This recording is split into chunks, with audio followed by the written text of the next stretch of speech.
L'idée que le privé aide le public en le déchargeant et en le complétant séduit de nombreux partisans. Au Québec, plus de 640 médecins pratiquent exclusivement au privé, contre à peine une douzaine dans le reste du Canada. Imaginez si tout ce beau monde travaillait pour l'ensemble de la population plutôt que pour ceux et celles capables de payer. Chaque clinique privée fait concurrence au public pour recruter du personnel. Un déplacement de ressources n'ajoute aucun service. C'est purement mathématique. Le privé ne complète pas le public, il le siphonne. Prenons l'exemple de la pratique mixte public-privé en radiologie.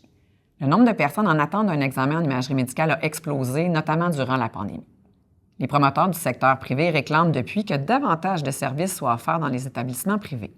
Ils prétendent que ce système parallèle serait une solution au problème d'accès aux examens.